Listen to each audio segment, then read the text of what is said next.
Hello friends, welcome to undiscussed India. आज मैं लेकर आया हूँ कुछ डिफरेंट। लेट्स सी कि क्या रिस्पॉन्स आता है। जैसा कि आप लोग जानते ही होंगे कि कुंभ का टाइम चल रहा है और हर कोई कुंभ की भक्ति की ही बातें कर रहा है। उसमें से कुछ तो भक्त लोग हैं, लेकिन उसमें मैक्सिमम लोग हैं क्लाउड चेजर और ट्रेंडी लोग, जिन्हें बस लाइक और कमेंट से मतलब है। तो बस वो भी कुंभ को पाप पुण्य वगैरह नहीं बल्कि लाइक और कमेंट का सोर्स मानते हैं।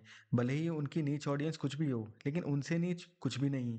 तो जब सब बहती गंगा में हाथ धो ही रहे हैं और हमारा भी ग्रोइंग चैनल है, तो हम पीछे कैसे रहे हैं। तो आज का हमारा टॉपिक है, यस, वही ट्रेंडिंग टॉपिक जो आपको पता है कुंभ में, आईआईटीएन बाबा। Let's go. जी हाँ दोस्तों, ये आईआईटीएन बाबा वही हैं जो अभी पिछले 2-4 दिन में हैं, ट्रेंड में चल रहे हैं और सोशल मीडिया पर इन पर जमकर वीडियोस बनाए जा रहे हैं। यस, अब सब लोग जो वीडियो बना रहे हैं और हम लोगों ने जो वीडियो बनाया है उसमें डिफरेंस क्या है। तो असल में आईआईटीन बाबा का जो फर्स्ट वीडियो वायरल हुआ था, उसमें बाबा ने जो जो बातें कही हैं, हम उन बातों में से कुछ कुछ बातें उठाकर उनके पॉइंट को एनालाइज करेंगे और इस एनालिसिस से हमें काफ़ी कुछ सीखने को मिलेगा और ये भी पता चलेगा कि वो वायरल बाबा वायरल क्यों है या फिर उनके पास किस चीज़ का ज्ञान है। बाबा पर इतने सारे वीडियो बन चुके हैं कि ये सब लोगों को पता है कि बाबा आईआईटी जा चुके हैं, बाबा इंजीनियर हैं, बाबा ने एयरोस्पेस इंजीनियरिंग कर रखी है और बाबा ने काफ़ी सारी जॉब कर रखी हैं। तो ये सारे इंट्रोडक्शन मैं यहाँ पर डिस्कस नहीं करने जा रहा हूँ। हम स्ट्रेट अवे पॉइंट पर ड्रॉप करेंगे और हम देखेंगे कि सीधे पॉइंट में बाबा क्या कहना चाहते हैं। यस, तो वीडियो के पहले पॉइंट के लिए आप ये पहले वीडियो देखिए। से वाला तो जिंदगी का मतलब ढूंढते जाओगे। तो पहले ही जिंदगी का मतलब, जैसे मैं इंजीनियरिंग टाइम पे भी फिलोसफी के कोर्सेज लेता था, ये पोस्ट मॉडर्निज्म, सोक्रेटिस, प्लेटो, ये सब भाई क्या बोल रहे हैं। समझने के लिए ना कि मीनिंग ऑफ लाइफ है क्या, कि हम्म। करना क्या है। तो तो, समझ में आया मीनिंग ऑफ लाइफ। तो उस टाइम पे समझ में आया कि अच्छा पैशन मीनिंग ऑफ लाइफ है। तो मैं कहा चलो फोटोग्राफी करेंगे भाई, घूमेंगे, ड्रीम लाइफ जिएंगे, हर जगह जाएंगे, अपना पैसे भी आएंगे, मजे भी करेंगे, सब दुनिया ही दुनिया है। पोस्ट मॉडर्निज्म, सोक्रेटिस, प्लेटो और पैशन की बात कर दी। यहाँ पर बाबा ने स्ट्रेट स्ट्रेट बोला है कि वो मीनिंग ऑफ लाइफ की बात कर रहे हैं। कि मीनिंग ऑफ लाइफ है क्या। उन्हें पता नहीं कि उन्हें क्या चाहिए, उन्हें ये भी नहीं पता कि उन्हें अभी तक क्या मिला है, लेकिन वो एक पॉइंट की बात करते हैं, मीनिंग ऑफ लाइफ, जिसकी वजह से उन्होंने अपने करियर में different different path, photography, engineering, चलो फोटोग्राफी करेंगे भाई, घूमेंगे, ड्रीम लाइफ जिएंगे। आर्ट्स, साउंड, ये सब और ग्राफिक डिजाइनिंग वगैरह, जैसा कि आप जानते ही हैं, ये सब फॉलो किया। लेकिन क्या उनका असल में मीनिंग है मीनिंग ऑफ लाइफ से। अब यहाँ पर सोचने वाली बात यह है कि जब भी इंसान सत्य की खोज में निकलता है, तो सबसे पहले उसका सब्जेक्ट रहता है फिलॉसफी, जहाँ पर उसे मिलते हैं कई बड़े दार्शनिक, दर्शन शास्त्र। जो वो बोलता है पोस्ट मॉडर्निज्म, सोक्रेटिस, प्लेटो, ये वही लोग हैं जिन्होंने सवाल किया था मीनिंग ऑफ लाइफ को लेके। अब क्योंकि इसका भी वही सेम सवाल है, तो वो सेम उसी बात पर चलना शुरू कर देते हैं और वहाँ से एक एक आदमी की सोच को देखना शुरू करते हैं कि लोगों के क्या क्या विचार थे मीनिंग ऑफ लाइफ को लेकर।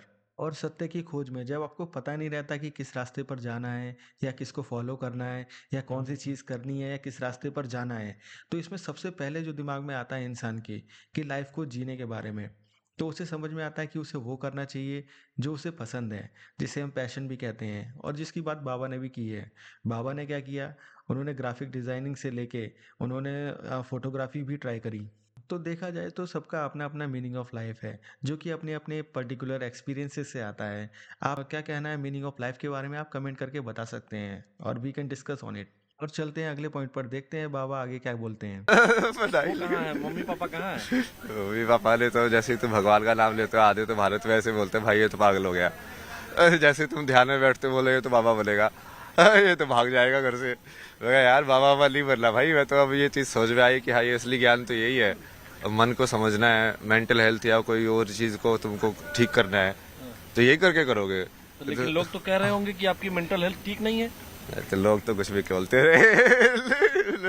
तभी तो आनंद में हूँ, लोगों से फर्क नहीं पड़ता मुझे। तो यहाँ पर जैसा कि बाबा ने बड़े ही अच्छी तरीके से इंडियन सोसाइटी की मेंटेलिटी को खोल के रख दिया है। तो बाबा ने बोला कि जैसे ही वो सत्य की खोज करने लगे, तो लोगों ने बोला कि ये तो बाबा बन जाएगा, ये तो सन्यासी बन जाएगा। यहाँ पर एक बात बड़ी गौर करने वाली है, क्या इंडिया में लोग पहले सन्यासी या बाबा नहीं बने हैं? और अगर बने हैं, तो फिर इतना डर कैसा? इंडिया तो बाबाओं का देश भी रहा है, सन्यासियों का देश रहा है, योगी लोगों का देश रहा है और सत्य की खोज करने वाले ट्रूथ सीकर, कबीर, विवेकानंद, बुद्ध, ओशो, इन सभी का देश रहा है। तो यहाँ पर लोगों को इतना डर क्यों है कि अगर वो बाबा बन जाए तो इसमें बुराई क्या ही है? तो ऐसे देखा जाए तो इंडिया बहुत ही ज़्यादा बड़ी रिलीजियस कंट्री है, जो कि अपने ट्रुथ सीकर्स वगैरह के वजह से जानी भी जाती है। और यहाँ पर जो आस्था है, वो दुनिया में कहीं भी नहीं मिल सकती। भगवानों को जानने की या भगवान के बारे में पता करने की जो कोशिश है, वो यहाँ पर सबसे ज़्यादा होती है। सब लोग अपने आप को धार्मिक भी बोलते हैं, मगर जब कोई इंसान सच की खोज पर निकलता है, तो उसे अपोज़ करने लगते हैं। मतलब भारत में सब नाटक करना चाहते हैं या तो कि वो सबसे ज़्यादा धार्मिक हैं, लेकिन जब कोई धर्म को जानना चाहता है, तो वो उसको अपोज़ करते हैं। तो वो धार्मिक हैं या नहीं हैं, वो उनका धर्म से लेना-देना है या नहीं, ये बड़ा कन्फ्यूज़ करने वाला मामला है। तो भारत की संस्कृति और कल्चर को अगर कोई ढूँढने निकलता है कि आखिर क्या सच्चाई है, तो उसको लोग पागल कहते हैं। जैसे कि बाबा ने खुद भी बोला कि उन्हें भी स्टार्टिंग में लोग पागल ही कहा करते थे या फिर अभी भी कहा करते हैं। और फिर यहाँ बात की गई है मेंटल हेल्थ की। जैसा कि उन्होंने बोला कि यहाँ पर मन को समझना है। अगर किसी को मानसिक रूप से दिक्कतें हैं, तो उसको मन से ही अगर ठीक करना है, तो उसकी विधि होती है कि और उसे हम साइकोलॉजी के नाम से जानते भी हैं। तो असल में ब्रेन के फंक्शनिंग के तरीकों को ढूँढने की बात यहाँ पर बाबा कर रहे हैं। एक और पॉइंट जो यहाँ पर बोला गया है कि बाबा को एक टाइम के बाद लोगों से फ़र्क नहीं पड़ता था, क्योंकि वो समझ गए थे कि यहाँ जितने भी लोग हैं सोसाइटी में, वो किसी न किसी तरह का नाटक ही कर रहे हैं। अगर वो किसी अलग रास्ते पर जा रहे हैं सच्चाई की खोज करने के लिए, तो वो ये जानते हैं कि बाकी लोग तो कोशिश भी नहीं कर रहे हैं और उन्हें ये पता भी नहीं कि उन्हें चाहिए क्या। तो ऐसे में जब कोई आदमी सही रास्ते पर जाता है, तो वो उसको पागल कहते हैं और सही रास्ते पर चलने का एक ही तरीका है कि आपको लोगों से फ़र्क ना पड़े। अगर वो आपकी बात समझते हैं, तो वो सही रास्ते पर जाएँगे, अदरवाइज़ वो आपको अपोज़ करेंगे। तो ऐसे में बेहतर यही है कि आप अपने रास्ते पर चलते रहें। और फिर इसके आगे वो बताते हैं कि वो महादेव के भक्त हैं, वो महादेव को मानते हैं या फिर शिव तत्व को वो मानते हैं, क्योंकि वो लगभग एक सन्यासी का जीवन ही जी रहे हैं। और ऐसे में जो सबसे ज़्यादा रिलेटेबल भगवान या देव कोई लगता है, तो वो महादेव ही लगते हैं। खैर, चलते हैं अगले पॉइंट पर। आईआईटी मुंबई, आईआईटी में लोगों का एडमिशन नहीं होता है। हाँ। आपका एडमिशन हुआ, पास किया आपने, एरोस्पेस इंजीनियरिंग में थे आप, और अब ये बड़े बड़े नाखून, कंठी, माला और अब अगला जो मेरा पॉइंट है, वो बाबा के बारे में नहीं है, वो इस रिपोर्टर के बारे में है। यहाँ पर ये रिपोर्टर बोलता है कि आईआईटी में लोगों का एडमिशन नहीं होता। अब ये मुझे सबसे वाहियात पॉइंट लगा इस रिपोर्टर के बारे में। अब मुझे ये बिल्कुल फ़र्क नहीं पड़ता कि आप सहमत हों या ना हों, मगर ज़रा थोड़ा दिमाग लगा के सोचो कि कहाँ एक आदमी संन्यास ले चुका है, वो सत्य की बात करता है, खोज की बात करता है, पैशन की बात करता है, फ़िलॉसफ़ी की बात करता है, और वहाँ पर ये दो कौड़ी की डिज़ायर्स अपनी लेकर आते हैं कि आईआईटी में एडमिशन नहीं होता और ये वो सांसारिक मोह में अभी भी फँसे हुए हैं। सामने एक आदमी आपको असल सत्य बताना चाहता है और आप अभी भी वहीं अपनी डिज़ायर्स में अटके हुए हैं। सोचो ये कितनी वाहियात बात है। इंसान अपनी छोटी सोच को कहीं न कहीं दिखाता ही रहता है। तो अब जहाँ तक ये बाबा की बात है, तो बाबा को जो सही लग रहा है बाबा वो कर रहे हैं। लेकिन क्या बाबा सही कर रहे हैं या बाबा गलत कर रहे हैं, ये सब सोचने का काम हमारा नहीं है। हमें अपने आप से सवाल करना चाहिए। असल में दिक्कत यही है, लोग यहाँ पर बाबा से पूछते हैं कि वो आईआईटी क्यों छोड़ा उन्होंने, 36 लाख का पैकेज क्यों छोड़ा उन्होंने। असल में वो अपनी सिक्योरिटी ज़ाहिर कर रहे हैं बस। और वो इस चीज़ से भागना चाहते हैं कि जो संन्यास लेने वाले लोग होते हैं, इनमें कुछ मेंटली फ़ॉल्ट होता है। जो संन्यास नहीं लेता है वही सही काम कर रहा है। लेकिन असल में ज़रा एक बार सोचिए कि जिस धर्म को आप फ़ॉलो कर रहे हैं, वो धर्म शुरू होता है क्वेश्चनिंग से, अपने सत्य की खोज करने से, अपने आप की खोज करने से। तो एक बार अपने आप से सवाल करना चाहिए इंसान को।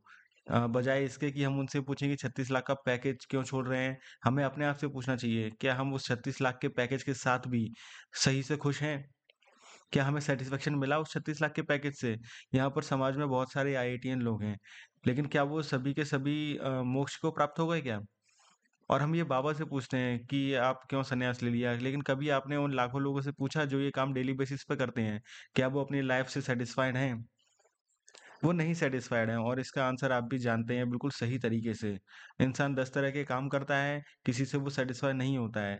इसका एकमात्र रास्ता जो आपके धर्म में भी 24 घंटे आप धर्म, धर्म, धर्म करते रहते हैं। लेकिन उसी धर्म में ये रास्ता बताया गया है कि आप अपने आप को पहचानें, अपने से सवाल करें और सत्य की खोज में निकलें। जब वो सत्य आपको मिलेगा, तभी आप सैटिस्फाई हो सकते हैं।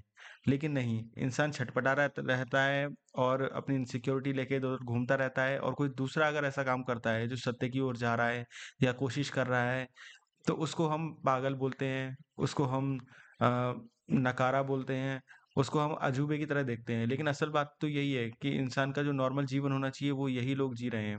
बाकी लोग बस सांसारिक मोह में पड़े हुए हैं और उनमें असल में वो हिम्मत नहीं है। सीधी-सी बात यही है कि वो सच को हज़म करना चाहें।